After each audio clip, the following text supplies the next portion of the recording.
This morning, I want to explore emotional freedom. Emotional freedom. And to have emotional freedom is to grow our ability to love, to grow our ability to live with a wide open heart, and to cultivate positive emotions. And it's also being able to compassionately witness and transform negative emotions, whether they be ours or others. Let's see, when was it? 2009. I found a wonderful book. It had just come out from Dr. Judith Orloff. Have you read her work? She has this book, Emotional Freedom, and it's so powerful. I love this book. I loved it so much. For about a year, everywhere I went, I spoke on it and I gave workshops on it. And I really just love the teachings because emotional freedom and emotional intelligence, emotional maturity, it's such a part of our spiritual growth. It's such a part of our Earth School assignment, right? Is to become comfortable in our emotional body. You know how it feels when you're comfortable in your physical body, right? So being comfortable in our emotional body is being skillful in the gamut of all the emotions we feel. And we feel a lot of them, don't we? All in one day. So with compassion, we want to get a sense of where we are in our emotional freedom. And Judith has a survey. She has a little quiz in her book. And I've taken it and just made it much shorter. And so I just kind of invite you, as I'm going to ask you maybe 7 questions, and I invite you to just, you actually, if you want to answer out loud, you can, but I mostly invite you to contemplate these questions and just being compassionate and honest with yourself. Answer mostly yes, or sometimes, or mostly no. Mostly yes, sometimes, or mostly no. So the first question is, when I'm filled with self-doubt or fear, do I treat myself lovingly? I welcome out loud too, if you want. When I'm stuck in traffic, do I have patience? You laugh. No. Sometimes, probably a lot of you can do that sometimes. When someone treats me poorly, do I seek revenge or forgive easily? Nice. You're affirming it. When I get home from a hard day, do I focus on what I'm grateful for or beat myself up for what went wrong? Do I quickly let go of negative emotions or ruminate? Can I have empathy for others without getting drained by their emotional pain? That's a tough one. And we could expand that question. Can I have empathy for the world and all that's going on without getting drained by the emotional pain? Yes, we're going to get to that. Do I live in the now rather than dwelling on the past or future? Do I live in the now mostly, or dwell in the past or the future? So these are just wonderful self-reflection questions. She asks a lot more. She asked about 20 questions. But they really help us see where we are and what our strong points are, and also where we want to grow, where we want to place our loving attention. There's a wonderful story of 2 people standing for God, and God asked them what their goal in life is, and the one person answers, well, I want to be a saint. And God says, oh, that's very nice. And the other person says, well, I'm just trying to be a good human being. And God says, well, that's very ambitious.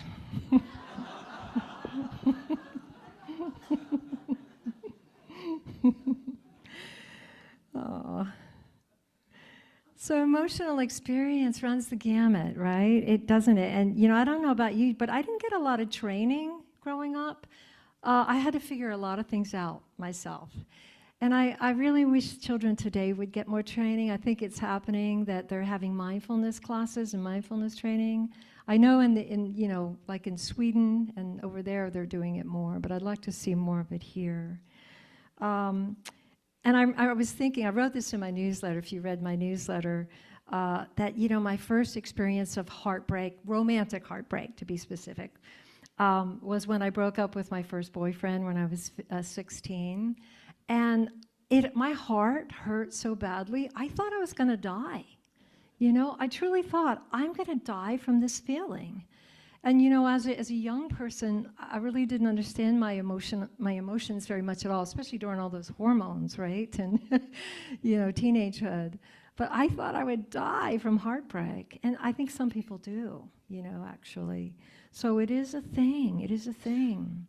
We have so much to learn about our emotional beingness. All through our life journey, it never ends. This journey of learning.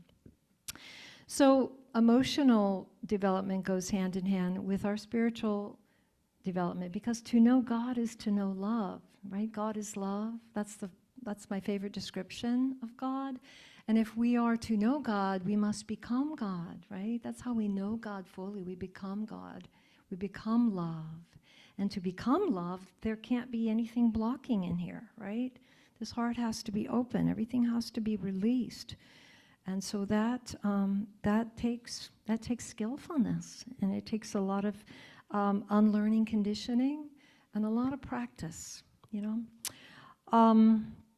You can see how interrelated emotions are with our spiritual life. Have you ever tried to meditate when you're really angry?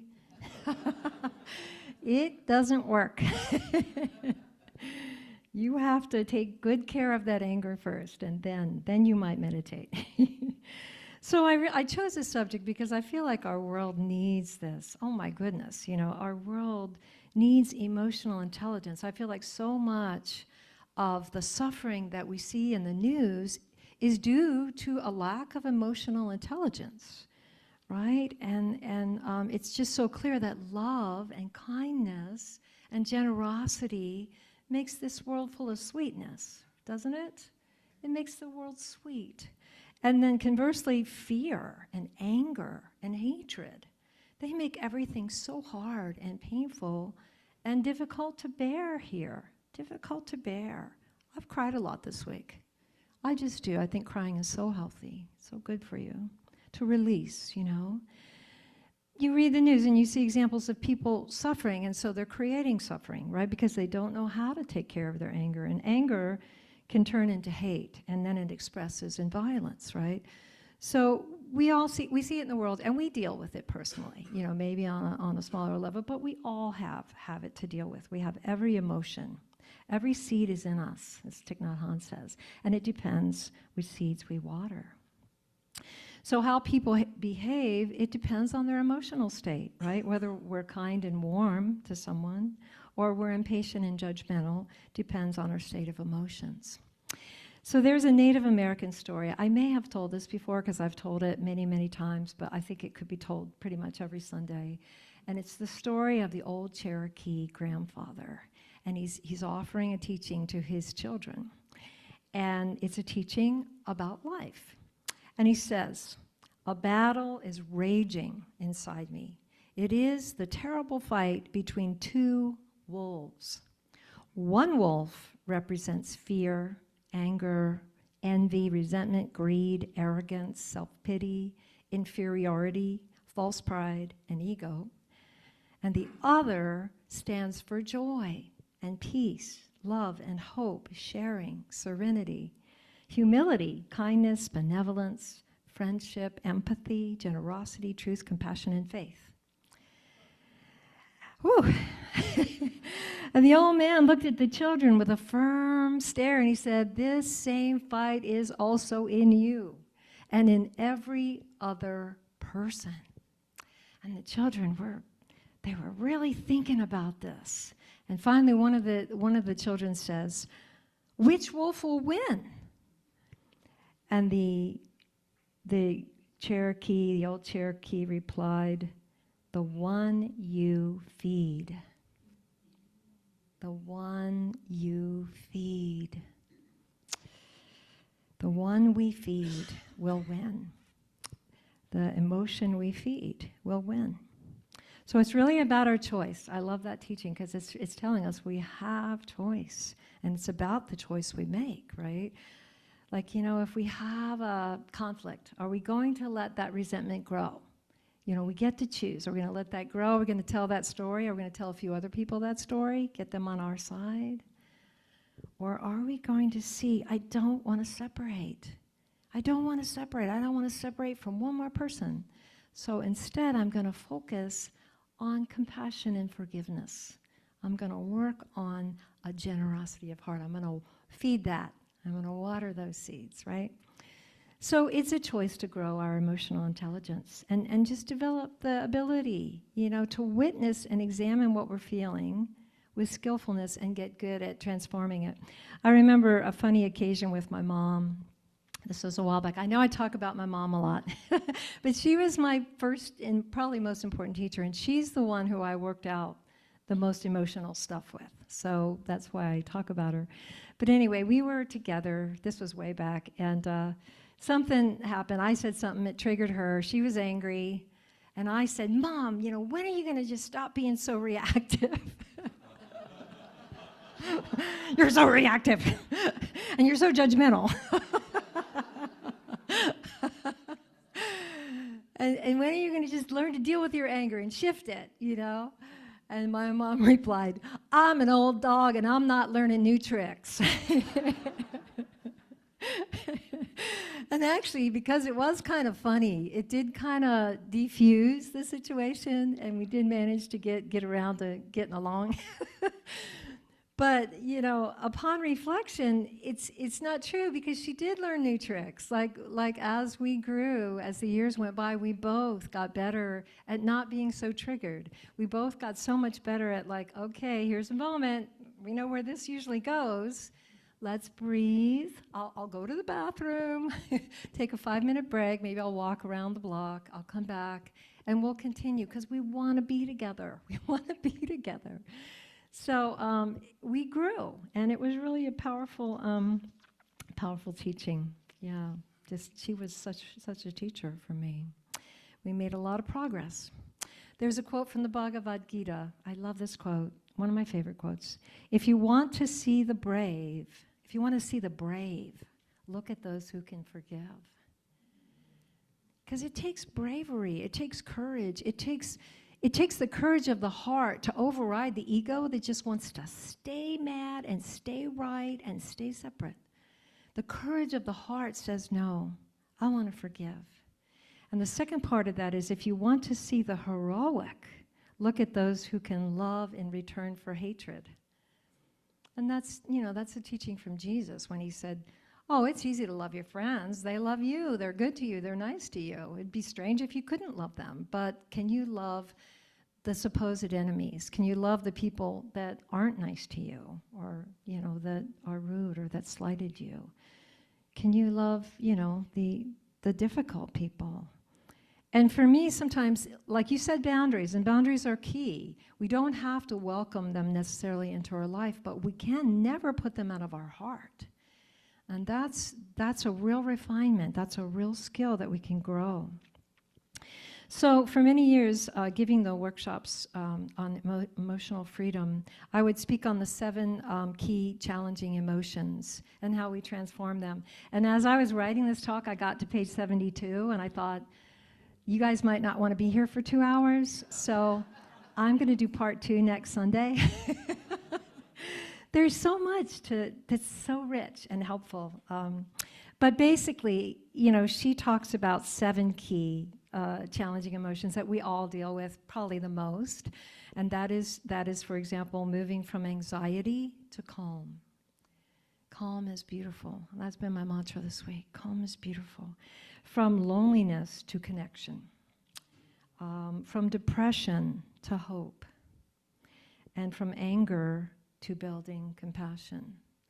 So those are just some examples, and I'll speak on that much more next week. So what I do want to talk about, though, today are 4 secrets that Judith describes to empower our emotional life. And they're basically 4 components of our emotion that it's really powerful to get savvy to. So the first component is our biology, right? How we feel in our body, right? And what's important is to realize that stress is the enemy of emotional freedom. When you're stressed, you're going to probably make your emotional response will probably be more negative than you'd like, right? When we're calm, it revives our body, right? And it's so important for us to find calm. I feel like in our world today, we are so bombarded. We have way TMI, right? Too much information. And I think our brain gets addicted to it and we can't turn it off. It's a strange thing. It's, those, the dopamine receptors. So we have to intentionally work towards calm every day and being centered every day and take calmness breaks. I live right on Lithia Park, so I walk in the park. And if I can't get all the way to the park and take a longer walk, I go on my deck. I've planted a whole flower garden in pots. And I sit on my deck and the birds sing and the river flows. Well, it used to, now it's dried up, but the birds sing and the wind blows and the flowers are blooming and the calm is like something I very intentionally cultivate. And then I'm soft, I'm open, I'm expansive, how we want to be. So calmness breaks, take them once a day at least. So our biology affects our emotions. The second component is to uncover the spiritual meaning of our emotions and use the emotional experience to evolve. Ask ourselves, how can we grow from this? Really desire to grow from it. And that's all about self-reflection. Like maybe we deal with self-doubt. I deal with self-doubt sometimes. And I do because this world is so complex. And I'm a minister and I feel like I should be able to help. I always want to be helpful. But sometimes I don't know exactly how to help. I just tune into spirit and I ask for guidance and I do my best and I have to let that be enough, right? But I have to work with that self-doubt sometimes. And so we all have this nagging feeling at times, I'm not good enough, or I'm not smart enough, or I'm just not enough, right? Or I'm not spiritual enough, right? And so I wanna take a moment and take this into a self-reflection meditation. So take your right hand and put it on your left arm. And take your left hand and put it on your right arm. And just hold yourself. Just hold yourself. And just feel compassion and kindness for yourself and tune into your heart. And feel connected to the higher power. It's so palpable here today. And invite compassion in. We want to learn to have mercy on ourselves. Have mercy for any perceived lack. So it's learning self-love, it's learning self-care, and it's inviting loving kindness in to know that we are enough just as we are. So if you would repeat, I am enough. And just really feel it, beyond thinking, just feel it. Let it be intuition and feeling. I am worthy. I am a precious child of the universe.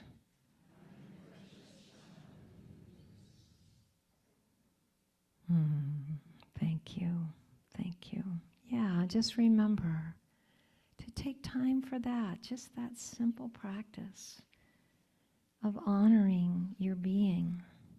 You can write a love letter, a loving kindness letter from God to yourself when you're not feeling good enough, and remind yourself that there's no one like you. I was thinking that this was my self-talk this week when I was, going through my self-doubt. I was like, there's no one like you, Precious. I call myself Precious. Precious is my nickname.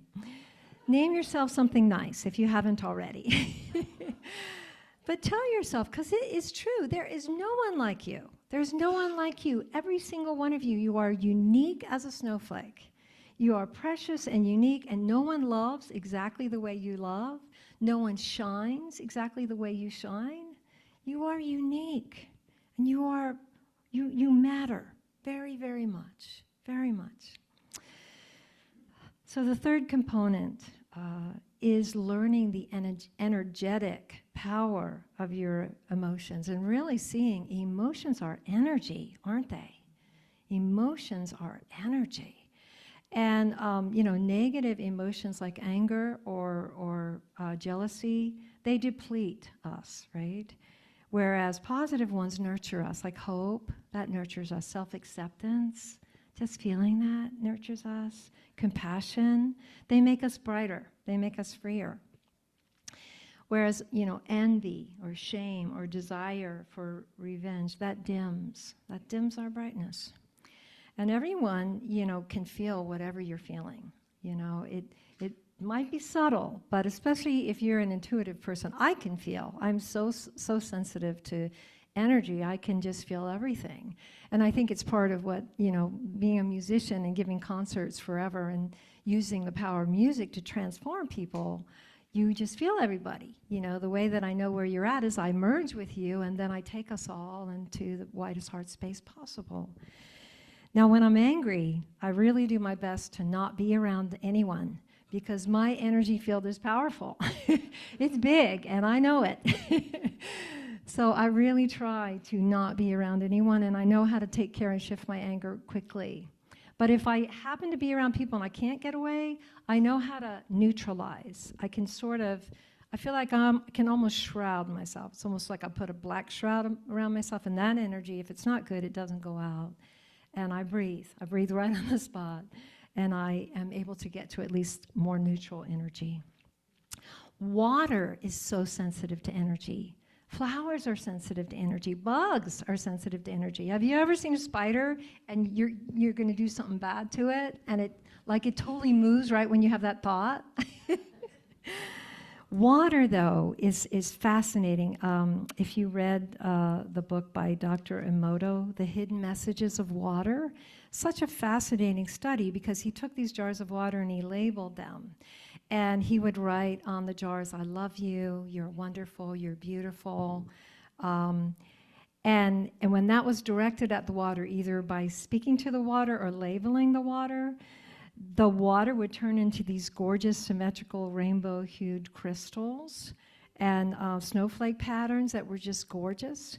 Whereas when the jar was labeled something negative, I hate you or you make me sick, when that was labeled, it created this fractured, ugly shapes of muddled colors. And, that's important to think about when you remember your body's mostly water. Right? We want to talk kindly to ourselves and ourselves. So, resentment, self-hate, it affects every cell in our body. So an exercise Judith gives is standing in front of a mirror and just very sincerely saying, I love you, you're beautiful, you're wonderful.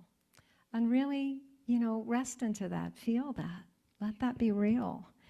And of course, I don't recommend this, but she says conversely, you can stand in the mirror and say, I look horrible and despise myself. And just notice your body, because she's trying to teach you that when your energy is positive and loving, you breathe more slowly, your heart is more slow, your shoulders relax, your jaw relaxes. And when, the energy is harsh, you breathe shallow, your heart speeds up, your jaw tightens. So everything we feel is felt in our body, right? Deepak Chopra talks about that so beautifully. He really goes into that. So in Judith's book, she shares a fascinating true story about an 8-year-old girl who was waiting for a heart transplant. And finally, a little girl died, and she received that heart, that she was donated that heart. But the little girl that died was murdered. And after the transplant, the girl started having nightmares about the man who had killed the donor. This is a true story. And her mother took her to a therapist, and the details that this little girl reported in the therapy session were so precise, the time, the weapon, the murderer's clothes, the crime scene, that they notified the police, and astonishingly, the girl's information led police to the murderer. Isn't that incredible? I can't remember the name of that girl, but that's a true story. Just so our emotional experience is felt in every cell, and in our body. So it's really important that we take care of this precious temple, take care of our emotional body. The last component of emotional freedom is to map the psychology of our emotions, and that's to explore, why do I feel what I feel? Why do I feel what I feel? This is so important. This is all about self-reflection. And what is the core of these feelings? You know, maybe we feel the fear of commitment, or maybe we feel attachment to achievement, or maybe we always look on the bright side, right? That's a positive way, feeling habit. So we want to ask, why do I feel what I feel? What's the core? And this is the work therapists do. You know, I know there's a bunch of therapists in here, and this is the work that they do and they explore with their clients. And of course, there's no getting around parents, right? There's no detour around our parents, because they emotionally molded us, right? So Ram Dass, he used to say, if you think you're enlightened, go spend a week with your parents. And it's true. But sometimes we'll attempt to be different from our parents. So we'll develop opposite emotional responses to our parents. Completely opposite emotional coping styles. This is me and my mom. This is my mom, you know, she was kind of a realist. She would describe herself as piss and vinegar, right? And me, I'm sunny optimism. I'm eternally optimistic. And it just drove her crazy, this way that I was. And it's funny because I think later, we kind of blended. Like, she learned from me, I learned from her. And I think I got a little bit less Pollyannic, a little bit more, well, a lot more comfortable just with the suffering, you know, with I didn't have to sugarcoat suffering, right? And that was a growth for me. So emotional freedom is really, it's about taking charge of who we want to be, and we are never too old to change, right? So if a negative feeling comes up, we can ask ourselves, is this me, or is this my mom, or is this my dad, right? Is this me, or is this my parents? And we become more intelligent about conditioning. We talk a lot about that, but we always have a choice to behave differently. So these 4 components, that's kind of like our emotional exploration homework, you could say. You could take time to reflect on how you grow more emotionally by paying attention to your biology. How does this feel in my body? How am I feeling in my body? You know, Gangaji, she'll always do that. If somebody comes up and shares, she'll say, where do you feel that in your body? She'll get them in touch with feeling in their body. And then with spirituality, how can a situation help you grow, right? How can this time, instead of pushing that person away and putting one more person on that list of people you don't interact with or talk to, how can I forgive and not create separation? Because I don't want to anymore. And then your energetic power, right? You're seeing your energy field as this powerful thing that affects everyone around you. Just your thoughts. You don't have to say words. Your thoughts are affecting people around you, right? They have an energetic signature. And then, you know, how it's affecting your body and your health. Can you bring loving kindness to your body, to every cell? And then mapping the psychology of your emotional being, you know, exploring the conditioned patterns and taking charge of who you want to be. Judith offers a mantra. I love this mantra. She says, in all circumstances, make this your mantra. I will keep moving towards the light, towards compassion. I love that. I will keep moving towards the light, towards compassion. Isn't that beautiful? That commitment, that makes us bodhisattvas here. I believe that we all feel that in our hearts. You know, that commitment, or that desire to have that commitment. I will keep moving towards the light, towards compassion, and include ourselves. The bigger our heart grows, the better things will get. That's what she says. So lastly, I just want to briefly mention, I'm going to go into this next week, but there are 4 emotional types. And it was kind of fun exploring these types to see where I fit in. I think I know where I fit in. But the types are the intellectual, the empath, the rock, and the gusher. Kind of sounds, some of it's self-explanatory. So we'll learn more about those next week. It's really fascinating and it helps us understand ourselves. So emotional freedom, it's an ongoing process. It's a lifelong work, right?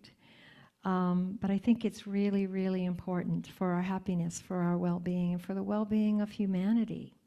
The greatest key is compassion. That's why I started this service with a lot of focus on compassion. Compassion for our journey and compassion for everyone else. We were talking about that last night. You never know what people are going through, right? So let's just err on the side of kindness and compassion. So let's go on a compassion spree. I love that. Let's put no limits on our hearts and let's feel good about ourselves and feel good about our life. May you and may all beings be happy and be at peace. Thank you all.